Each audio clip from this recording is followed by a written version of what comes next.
Why is everyone a Protoss according to our graphics department? They said Bly was a Protoss. Sort of is not a Protoss. Sort of is not a Protoss. No How dare Protoss. you guys? Oh, there we go. No, sort of is a Zerg. We're going to have a Zerg versus Terran. Our graphics guy is yelling because he's being pulled every way. But we love our graphics department, and we love you guys who are tuning in because we recognize MLG is going on at the same time. But you realize that this is very important as well. Sometimes people can make the argument even more important. Oh, yeah. I mean, because this is the quarterfinals, Andre. Sometimes it's a single elimination. When you watch someone lose an MLG, it's like, well, you know, he can play tomorrow. But this is everything. Exactly. This best of 3 means win or go home, or win or stay at home, as we like to say in North America style, because it's an online win tournament. or get out of our channel. Win or exit the game. We're going to give you the boot. All right, let's go ahead and introduce our players. I'm really excited first. I want to say, Frodan, because I want to see some Terran advance. Even though I've been playing Zerg, I've been playing Protoss for the last 2 seasons. Yeah, you don't really play Terran anymore, Andre, even though it's still your best race. Yeah. You don't really play Terran. You've kind of seen the light. I like winning. I'm a winner. That's the funniest reason ever was. Like, anyway. Why did you stop playing Terran? You're like, I enjoy winning. Let's go ahead and introduce our players. Starting in the bottom right, we have from Team Slayers, it is Miso, named after the soup, the Japanese soup. I love miso soup. You do? Andre orders miso soup every time we go to our ramen place. He gets ramen soup and miso soup. Sometimes I get the sushi bowl. Miso has pretty good TVP. If we saw his games in SQ #1 against Inca, it was very pretty to watch. Miso kind of falling short in SQ #2, but now he's here in the quarterfinals up against this blue Zerg, the Swedish national runner-up, losing to Thorzane. Actually, he lost to Thorzane twice in like 2 weeks, which was kind of insane. I don't blame him, though. Thorzane's a sicko. So Thorzane is really good. But he's second. He's a runner-up in Sweden, you know, and there's a lot of people that kind of overshadow him. Naniwa, Sase, even other Zerg players like Cytoplasm, and Bishu, the guy who qualified, but people talk about him before they talk about Sortof. And that should start changing because Sortof is really good. Yeah, he's sort of good. He's sort of good. I'll give him that A, too. He's sort of good. He's sort of you know, like so many foreigner Zergs, I mean, he's been really able to catch on to the bandwagon, I think, of, you know, that European sick train of Zergs. There's just so many ever since that's where I guess the patch Zergs came into fruition. But I really feel like these players have just grown all together. That's the main thing. I mean, all the foreigner Zergs just started bouncing up at the same time, and that's why we see just all of them dominate. I think they all learn together, to be completely honest, and take a lot from each other. And sort of is one of those Zergs that I think is an absolute sicko. I think it's just in general, European Zergs are stepping it up. I mean, everyone's seeing how well Bly's doing in this tournament as well. And just in general, it just seems that a lot of people understand Zerg a lot better. Everyone can say that it's the patch Zerg thing, but in general, I think Zergs have just improving their builds, their metagame, and especially in ZVT, a lot of people kind of have complaints about that. But a lot of Terrans in response have been doing exactly what Miso's doing and going for triple command center, Andre. And it's just such a good build, and a lot of times Terrans are trying to play heavy macro, but I think they're starting to learn and adapt as well. A lot of Terrans have kind of been stabilizing this matchup. It's not so like I have to do a pressure build. A lot of them actually just play super greedy in response to the 4 Queen build. Yeah, the 4 Queen build, obviously the go-to build these days just because of how powerful the Queens are ever since that patch. And on top of that, how they really counter everything. I would say. Queens? Like, yeah. The answer to any build is everything. Queens. I mean, their anti-air is phenomenal. They're able to take on Banshees almost one-on-one. Queen is 150 minerals. Did you know that a Queen does more DPS than a Stalker? Unupgraded, both of them. Really? Yeah. They shoot faster and they have 2 attacks. They actually do more DPS than a Stalker. But the thing is, Stalkers have, you know, they have 6 range. And Queens have 5. Yeah, and they have Blank. And they have Shield, you know, that can kind of regenerate. But Queens have Transfuse. Yo, Queens are going to have this Blink ability called, like, Burrow Underground, where you can actually burrow your Queens underground. They'll blink wherever you want them to. You mean Burrow Charge? Burrow Charge. That's happening in Heart of the Swarm. Oh, excuse me. My bad. You are qualified to work for Blizzard, sir. Ah. You see that Sortof is going for a third expansion pretty early. Normally Zerg's like to get around a 7-minute mark, but I mean, I think since he scouts the third, he didn't scout the third command, so he actually poked in and poked right out.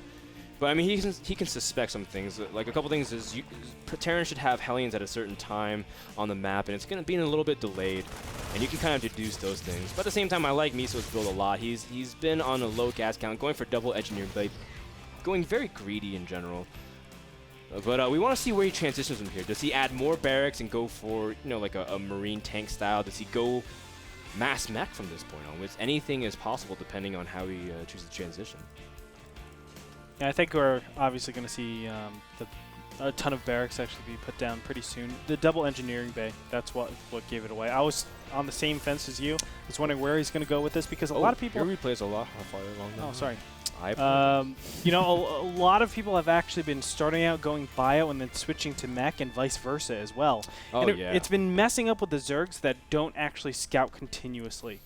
And all of a sudden, like, they're expecting, let's say, bio to come, and this mech army comes, and you're going Zergling in faster, and it's the most awkward thing in the world because Hellions are just going to tear you apart. Similarly, you think it's going to be mech. All of these roaches are being made, and then they pop out with all this bio. And it's like, well, Marauders are good. Yeah, Marauders are really good. In the right circumstances, and I feel that Terrans have really been exploring that. Yeah, I know what you're saying. When they switch from bio into mech, they poke with a lot of Marines, they defend with a lot of Marines, and all of a sudden they come with like a huge Hellion tank Thor force, and you're just like, well, I wasn't prepared for this. And that's kind of the premise of even that build that Marine King was doing a lot on Entombed Valley when Apollo famously said, "This is 4 racks into mech." And this is kind of the mix-up that a lot of Zergs are struggling with, but sort of. Not your average Zerg. He's a guy that's been very good with scouting. Look at that. He's poking with his Overlord once again just to confirm what he already knows, but in the sense, it's just going to give him that reassurance. Yeah, I don't think he's actually... No, he hasn't scouted this left-hand side base, though. That is Miso. Oh, Miso. Miso hasn't scouted this left-hand side base, which is quite unfortunate because I think Miso actually thinks he's a lot farther ahead than he is. He's been really concentrating on looking at the top right-hand side base. Even though he hasn't been able to get up there, I think that's most of his indicators. Like, okay, my opponent really hasn't gotten a top right-hand side base. I don't have to worry about really taking my expansion anytime soon. But realistically, he needs to take that ASAP to keep up in income. You can see 61 to 55. Income is pretty much the same, but the gas is going to be the big problem. Sortof will be able to establish his gas a lot sooner. His 8 gas, and from there he can do a world of hurt.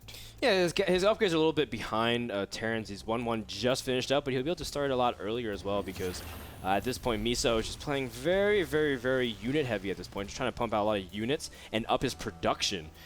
Now, I know you said that Miso may feel like he's ahead, but when I'm Terran, unless I kill drones, I never feel like I'm ahead. Just because it just feels like you're giving Zerg too much freedom. You're giving them too much leeway. You can see creep is already spreading halfway across the map, and while it's not J-Dong creep spread, it's still enough to cover all bases and get good enough vision.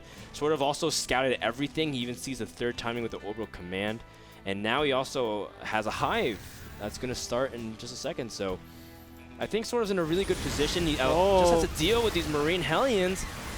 And the Banelings are actually going to crash on the Marines. And wow, that's actually a bad retreat path for Sortof. He should not have retreated there. You want your Banelings to obviously explode. I think he just blundered right there, but in this position, he is backing up. What does he actually have out in the field? Actually, Miso might have the most gigantic timing to do a ton of damage. There are 42 Zerglings out in the way. We'll see. It's all going to come down to micro with those Hellions. It comes down to micro with the Hellions, but the creep, man, it's just it's so hard for Hellions to get in position. The Zerglings can get us around, and you just have to crush his army once, and you can see immediately that Miso's preparing Marine Tank, which is another kind of push. It's a lot different. You're fighting for more position. Marines Hellion, you're trying to just use mobility and kite. And at this point, Miso, again, he's not going to push any further. He's going to load up a drop while moving his Hellions in the middle of the map. Yep, trying to distract the Zerglings to make sure they go in the wrong area. And you can see the Zergling Banelings are just running the wrong way. Ooh. Now the Hellions, can they actually get away? Race no! Around. But the drop in the back is going to do so much damage. He has good, 20 seconds to actually do stuff.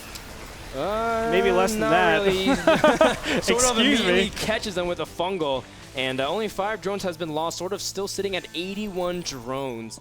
And this is very well done. And you can see that, you know, it's not poor macro at all. Miso played really good macro as well when he was playing in the previous qualifiers, and he's got a good amount of production behind everything. It's just that Hive Tech has been comfortably secured. The one thing that's really good, though, is Miso cleared up a lot of creep tumors, so his mobility has been reduced significantly. Yeah, that actually... Oh! What just happened? He didn't know his banelings on destructible rocks. Oh, wow. Huge facepalm moment, man. Gosh. I don't want to say it, but I'm going to say it. Dustin Browder. Why, you little... Oh, wow. What was that one game where we saw that? What was it? It was some Zerg that was attacking the destructible rocks in Metropolis. Do you know what I'm saying? It was DVP. It was all in. No, ZVT, all in. Oh, you mean the games we saw the other day? Yeah. I don't remember, but I do remember what you were saying. They just sent the banelings, and it was a really tough case. It was so one-sided. I want to say that was part of a gauntlet game, actually, not a qualifier. Yeah, I think so. And anyway, we're going to see this push and see if it's going to be able to be successful at all.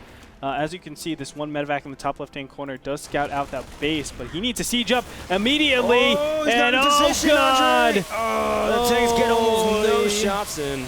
And the banelings are still on creep. That's why they're able to just track down every single one of these Marines and Marauders. In the meantime, a double drop, one in the top right-hand corner that actually gets cleaned up to this one Spore Crawler. And of course, the natural attack over here is going to do a little bit of damage. The Zerglings are able to get over here very efficiently. And look at that. In a matter of seconds, Miso lose everything on the field. And sort of didn't even need to use his Hive Tech units. My God, Ultra's out in the way. That's going to be curtain calls as soon as they start engaging against Marines. One thing that does come into play, though, is that Sortof doesn't have that many infestors. He's got 2, and his gas count's not that healthy because he hasn't really been able to really allocate a lot of things. He has spent a lot on banelings, and he crashed them on rocks, but he made more banelings. And as a result, it does impact the ability for Ultras to get in position, because you can kite Ultras really well off creep with Marauders and tanks, and you just really kind of push them back and just really able to force Zerg into a position they can't really latch down on you. But as soon as you get Infestors out, then Terran just is supplanted into the ground, and you're able to really root everything and kill it. That's absolutely true, and that's why we see a lot of Infestor openings these days, and then they transition so well into any Hive Tech. I mean, Infestor plus Hive Tech is just a sickening synergy. You're able to do just so much. And here we have, again, multi-pronged aggression. In the right-hand side, that gets cleaned up pretty easy. In the middle, man, sort of every playing single so one of these well, Marines spotting dying. everything. And now the medevac in the top left just getting splattered. Wow. Wow, that's a great way to lose 30 supply. Yeah, 20 to 30 supply around there. And as a result, I mean, it's good attempts by Miso. You have to kind of keep that going, the aggression nonstop, if you really want to, hurt Zerg where they can remax, kill some of their drones, kill some of their gas counts, pick off a hatchery, pick off a tech building or two. But Sortof's just been so good leaving patch of Zerglings around, making sure no drop's doing more damage than it should. And as a result, his upgrades are good. He's got 3-5. Before, Terran's got 3-3. He's got his infestor count building ever so high.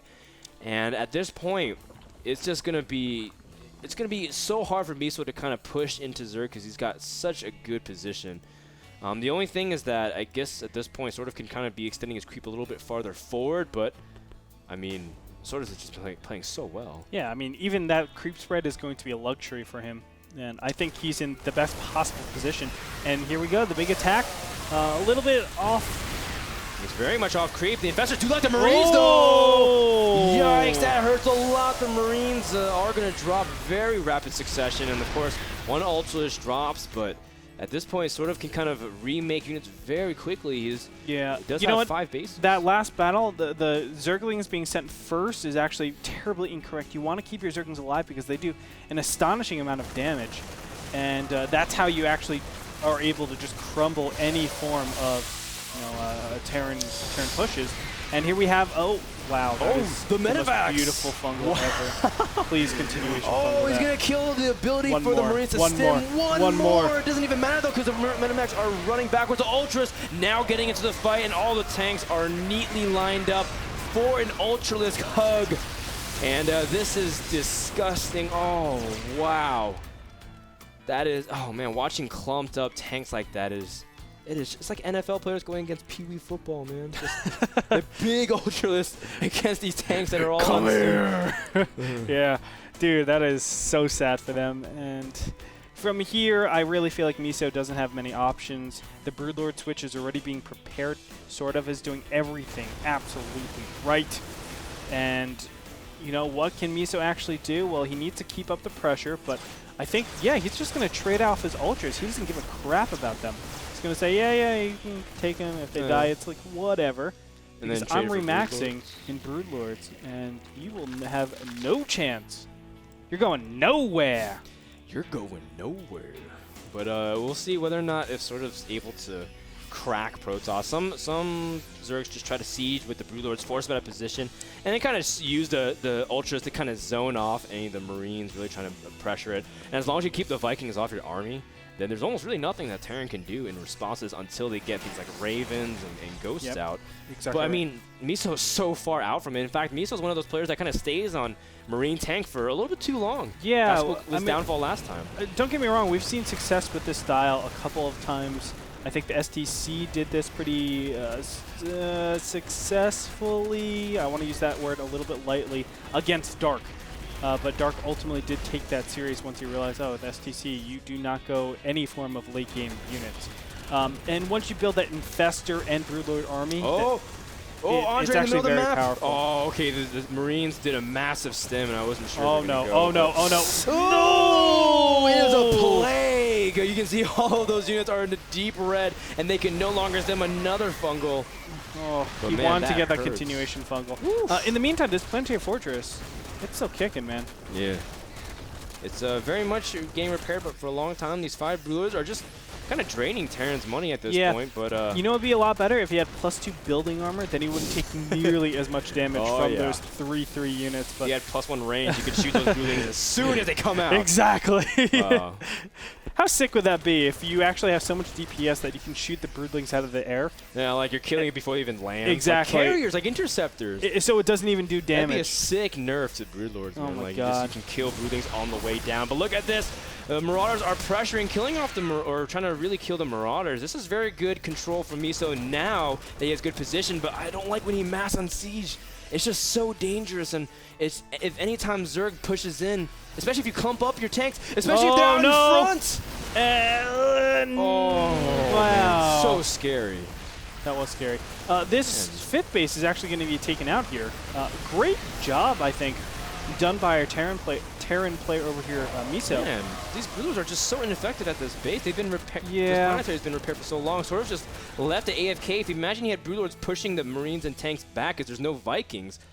And I think sort of trying to stall for enough time on his Broodlords back at his natural ramp. He's got a few hatching, but has to be really cautious not to overextend them as well. Then Ultra is trying to go on the low ground and pressure. The Broodlords immediately getting completely sieged by these Marines, but now enough Broodlords are hatching to the point where, well, Miso had a good attack, but these Broodlords just do so much DPS. Yeah, I mean, the fact of the matter is the Broodlings are able to stay up. They're able to stay alive, and that gives him so much infinite tanking damage.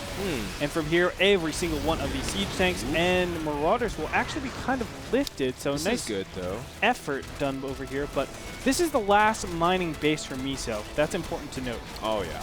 I mean, Sort of will lose his bases, which is, first of all, really good that you're able to clean up so much because Sort of's not really mining that much either. But in terms of confrontation power, just Zerg has just so much compared to Terran. 11 Broodlords, 14 Corruptors, 5 Infestors against Marauder tanks with 1 Viking. So that's absolutely right. And I really feel like if Sort of just went any form of Infestor count, he would be able to win this game so decisively. I mean, 5 Infestors. Relying on Marines is not the best. It's the worst way to actually kill Broodlord Infestor.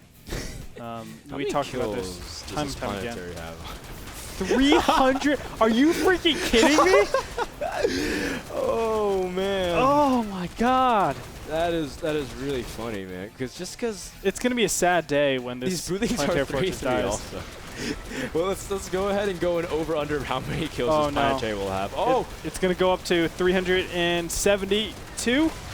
No, Broodlord count is getting really high, starting to do too much damage. The Vikings get fungled, and making sure that the Corruptors are able to lock down and kill all the rest of the units. Marines pushing it back, but the Planetary How many kills did it end up with? 383 or 4, something like that. Wow. Man. It's one of those games where you just constantly, you can imagine the guy directing the E-Big cannon, right? Like just constantly firing, just holding down the button. He's like, this is ridiculous. When do they ever stop? It's like, man, those brewers got to run out of ammo sometime, right? Guys? Here's what looks like the last confrontation right here, and I think there's just too many broodlords. And there's the continuation fungal over there. Sortof in a great position, still a ton of energy in all of those infestors. The Terran army is not going to stand up, and that is it. He has no more income. WW, there it is. Sortof will take game number 1 in this Terran vs. Zerg series. I wonder if Miso typed WW because he knows his opponent's on the Western Wolves. But sort of repping the team very well, and he's one step closer to claiming his spot in the semifinals. And if he wins this, then he advances to a round of 4 and plays tomorrow. Or will Miso be able to bring back the series and represent Terran? Because there's only Protosses and Zergs right now left in the round of 8. We'll find out after this break.